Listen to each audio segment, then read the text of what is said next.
Okay, the MCU in chronological order continues with the fourth movie and overall third installment into the Marvel Cinematic Universe of Phase 1, as we see the sequel, no, of Iron Man 2. Now, Iron Man 2 takes place concurrently with the events of Thor and with the events of Incredible Hulk. But in order to paint a better picture, it's better to watch Iron Man and Iron Man 2 back to back, since Iron Man 2 takes place 6 months after the events of the first Iron Man movie.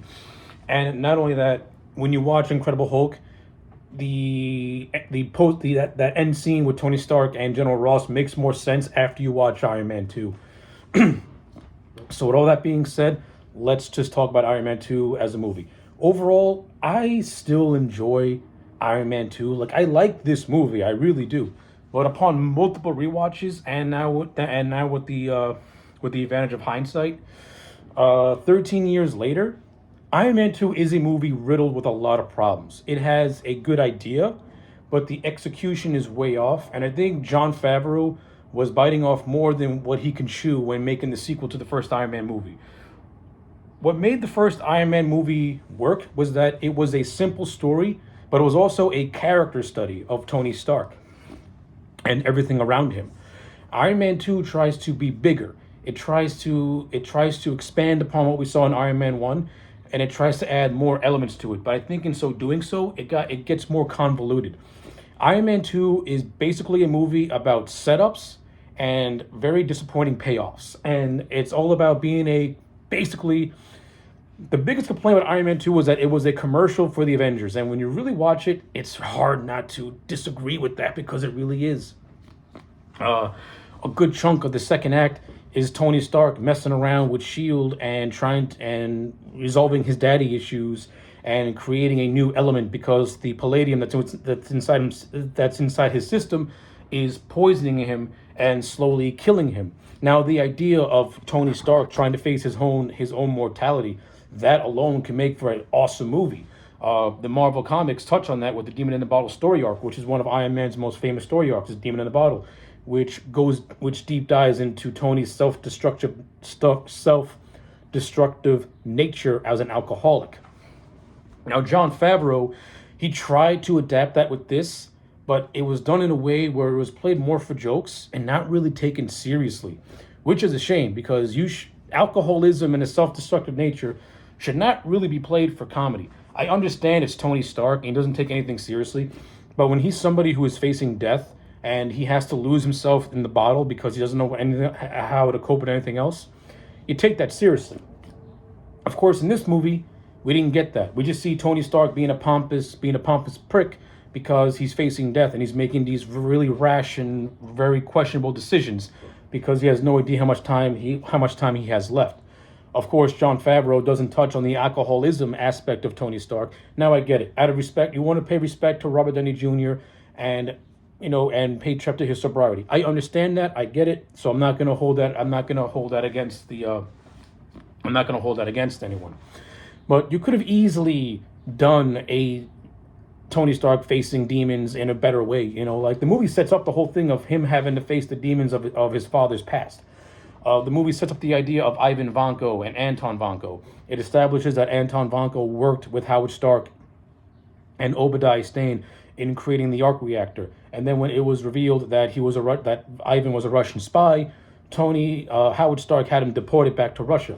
And when he got deported back to Russia, he was sent to Siberia. He had Ivan, and then for 2 decades he was on a alcohol rage, just everything. He was in alcohol rage mode, which is the environment that Ivan knew. And of course, Ivan blames the Stark family for the self-destruction of his father. So, in terms of a storyline aspect, you could have done a lot with it. The movie didn't really touch on that a lot. Mickey Rourke, who I really like as an actor, I thought he was really good as Ivan Vanko, and he didn't even get enough screen time to fully sell the character and to fully sell the rivalry with Tony Stark. The best scene is the Monaco racetrack scene with pretty much Whiplash destroying everything in his path, and that was the best set piece in the whole movie. Because after that, the entire second act just goes on longer than it should, and it's just a lot of filler. Like, the second half of this movie really is just a lot of filler that you did not need. And if you're gonna do a second act, that's gonna be like a character study like the first movie, make it interesting. Instead, it's just Tony just doing random stuff, having a random party, getting drunk in a playful way, but also being very arrogant, being careless. No, this is what causes Rhodey, who has been recast as Don Cheadle. I want to say this: Don Cheadle should have been James Rhodes since the first Iron Man movie. He fits the character so much better than Terrence Howard. He has more of a commanding presence, and he's just a better actor overall. But I do like how they make a joke out of it when in Rhodey's reintroduction scene. They make a little Don Cheadle and RDJ make a little reference to the recasting, and it's actually pretty funny. So I like that. But yeah, Don Cheadle has better on-screen chemistry with Robert Downey Jr. He has more of an authoritarian presence, so I can believe Don Cheadle's version of Rhodey being more stern with Tony than I can Terrence Howard. For some reason, Terrence Howard he always came across as somebody who was trying to act tough, but Don Cheadle, he just has that authoritarian presence. Like, he has that face of somebody that you can see being a military leader, and I like him in the movie. I think Rhodey was actually one of the best parts of this movie is James Rhodes and his ascension to War Machine, which I thought was actually really well done and actually pretty cool. And I do like the end where Iron Man and War Machine team up with each other, and I also like the little fight scene they have during Tony's birthday bash. So I think James Rhodes, this movie, was perfectly utilized to the best of the film's advantage, and Don Cheadle was very good, very memorable. He deserves to play the character of James Rhodes. Can't say enough good things. You also have the introduction of Black Widow, played by Scarlett Johansson. I don't know why I was blanking out for a second. Hey, listen, Black Widow, she's from Shield, undercover as a secretary, more or less, but she's really good to spy on Tony. She has a nice little fight scene towards the end with Happy Hogan as they're trying to track down Justin Heimer and Ivan Vanko. The scene is pretty cool. Her introduction scene, which she messes around with Happy, is pretty nice. Is pretty neat as well. The movie hints at some sexual tension between Tony Stark and Black Widow, which is not reciprocated by Widow herself because she's there under strictly business from Nick Fury. Of course, that revelation is revealed to us after the whole fight with Rhodey at the mansion. That's where Samuel Jackson comes in as Nick Fury. He does his exposition dump, pretty much telling Tony the backstory of Ivan and Anton, and what led to Anton being shipped away to Siberia and his exile. The whole idea, and this sets up the idea of Tony coming to terms with his father beyond the grave. He sees this reel where Howard Stark said that he always had the love for Tony. He just didn't know how to express it in a way. So yeah, all those little moments are neat, but it just takes up too much of the movie. And you could have also done some more interesting things with that. Like, you could have paralleled Howard and Tony Stark's relationship to that of Anton and his father's relationship to see how the two of them are very, very different. The movie, sets that up, but awkwardly pays it off. Like, you could have gotten some good things out of that. Because at the end of the day, Ivan's story, wanting to get revenge for his father on the Stark family, it is very interesting. And he actually does get that revenge because he shows up Tony at the Monaco racetrack. He basically defeats him, and Tony barely escapes with his life. And so it's like, he was never there to want to kill Tony. He was there to show the world that he can make Tony, who views himself as a god, bleed and show blood and be vulnerable. Like, he accomplished that mission. And then the rest of Ivan's Ivan's story is that he's just hanging out with Justin Hammer, who is entertainingly played by Sam Rockwell, who steals every scene he's in. I love the character of Justin Hammer. I love Sam Rockwell as Justin Hammer. Justin Hammer is the anti-Tony Stark, in which Tony Stark is a successful businessman. Justin Hammer is a copycat businessman. He tries to be like Tony Stark, but it's like the nerdy kid in high school trying to act cool. But Sam Rockwell gives him a lot of charisma, gives him a lot of personality. The best scene he has is when he's giving a weapons demonstration to Rhodey when they're trying to weaponize the War Machine shoot. That entire scene is absolutely hilarious, and Sam Rockwell. Every time I watch that scene, Sam Rockwell always brings me to tears because he's that hilarious in that scene. I just think it's funny all throughout the movie.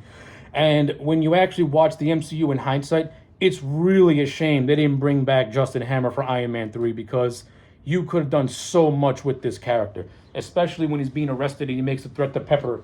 When he makes that threat to Pepper saying that he's going to come back for her and he's going to get even. I like that stuff. I love the scenes with Sam Rockwell and Downey Jr. Their scenes are hilarious together. Their personalities bounce off so well. I like the scenes with Rockwell and Mickey Rourke.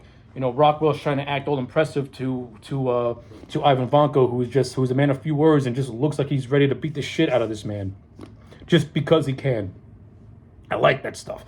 I like how Justin Hammer tries to has this inferiority complex in which he has to look superior, but his inventions are pretty much like bleh compared to Stark. You know, the whole Senate hearing scene with Gary Shandling is hilarious as well. I like all that stuff. Like this movie, when this movie's focusing on its characters and their interactions, that's where it's actually at its best. When it's focusing on the greater story, that's where it falters because it feels like Jon Favreau doesn't know what direction he wants to go in terms of the story. So you basically have a sequel that is trying to juggle way too many plot points. You're trying to juggle Tony Stark's self-destruction. You're trying to juggle Ivan Vanko's story. You're trying to juggle Justin Hammer's story. You're trying to juggle James Rose's ascension as a War Machine. You're also trying to juggle Pepper Potts, who was named the CEO of Stark Industries, and the struggles that she's facing trying to run this company when Tony Stark is doing things that are very, very questionable. So it's like you're trying to juggle so many different plot points, so many different story threads. It makes the movie feel overly bloated when it doesn't need to feel bloated. You could have just had, because this movie feels like two movies crammed into one. And that's the problem with this movie. It's trying to be too ambitious. It's trying to be bigger when it should have just piggybacked off that first movie and told another just streamlined and simple story, which is Stark versus Vanko. Two men fighting for the sins of their fathers and coming to terms with those sins. One for the better and one for the worse. That's all this movie needed to be. And yeah, you throw in a little bit of Avengers building towards the end of the movie when all is said and done. You didn't need to have that take up the entire second act of the movie because it grinds it to a screeching halt. And when the movie finally picks up again, it all leads to a disappointing payoff. So basically, Hammer breaks Vanko out of his prison in France. And the whole prison break scene, I actually really like it a lot. I actually like the first conversation between Downey and Vanko. Beautifully directed, beautifully acted, very tense, very suspenseful. You know, Mickey Rourke really gets a chance to sell just the badassery and just cold-heartedness of Ivan Vanko when he's talking to Tony Stark when he's incarcerated. So basically, Justin Hammer orchestrates his prison escape, pretty much creating the illusion that Vanko died in this explosion, hence why they're working together. The whole thing is that Vanko is using Justin Hammer's technology to create drones as a way to get even with Tony Stark and take him down, which all leads to this big climax at Stark Expo, in which Iron Man and War Machine, who has been geared up by Hammer Tech, team up together. They pretty much reconciliate because once the big brawl at the party happens, they're not on speaking terms. But they team up together to try and take down Vanko, who has been revealed to still be alive. They fight a bunch of drones, and then when Ivan Vanko finally shows up in his tech whiplash suit, the fight lasts less than 2 minutes, and he gets taken down.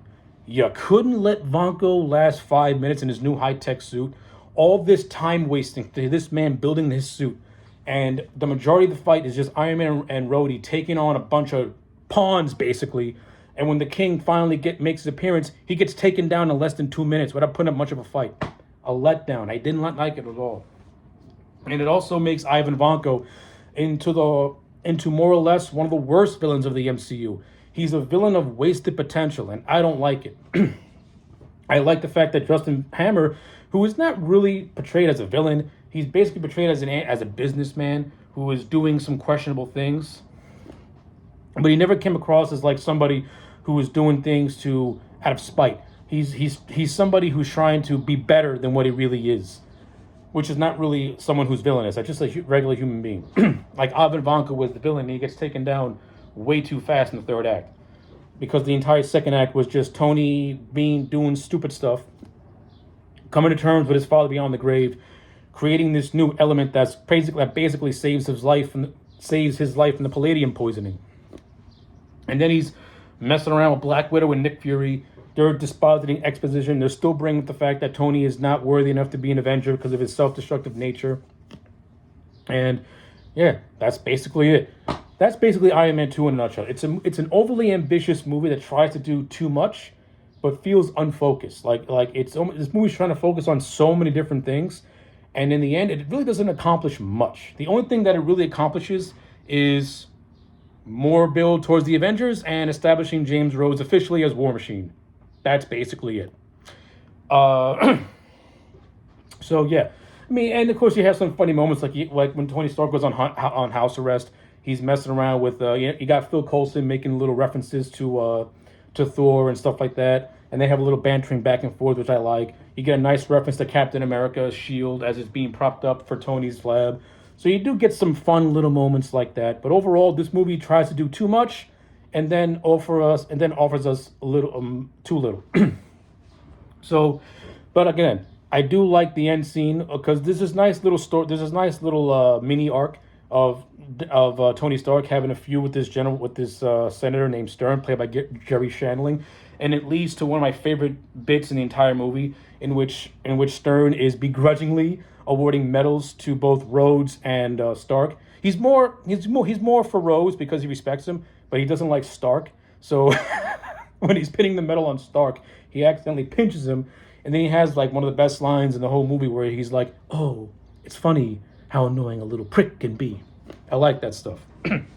Like moments like that, or what I like in this movie, like those little character moments, and those little moments, and those little exchanges and little feuds. But when you look at the overall big picture, yeah, Iron Man 2 really is a letdown. It's very weak when compared to that first movie. Does that mean Iron Man 2 is a bad movie? No, I do like it. It is very entertaining. Robert Downey Jr., he's just as good as he was in the first movie. The new addition of Don Cheadle as Rhodes was perfect. Nick, in the 3 scenes that he's in, Samuel L. Jackson's really good as Nick Fury. Scarlett Johansson, she has a badass scene as Black Widow, where she's taking down a bunch of guards. Rockwell's Justin Hammer is fantastic. I love it. Mickey Rourke's Ivan Vanko, wasted potential. A good performance, but a character that wasn't even close to being fully explored. So yeah, those are basically my thoughts on Iron Man 2. At the end of the day, I'm going to give this movie I'm going to give it a 6.5 out of 10. It has good moments in it, but the overall story is a letdown because it tries to do too much, but accomplishes very little. So 6.5 out of 10 for Iron Man 2. Let me know your thoughts in the comment sections down below. Like the video and subscribe, and I'll check you back next time for more. Oh, just a little side note. During the big climactic battle at Stark Expo, Tony Stark saves this little kid from being killed by a drone. And I like the fact how, in retrospect, it's revealed to have been Peter Parker. When you watch Iron Man 2 and now you watch Spider-Man's arrival in the MCU, it pretty much comes full circle and makes a lot of sense as to why Peter Parker admires this man so much. Because Iron Man saved him as a kid during this big war. So I like that. That was actually pretty cool. Doesn't really add much to the movie, but when you watch it in retrospect, I like how this has now been retroactively confirmed to have been a very young Peter Parker. That's cool stuff. I like it a lot.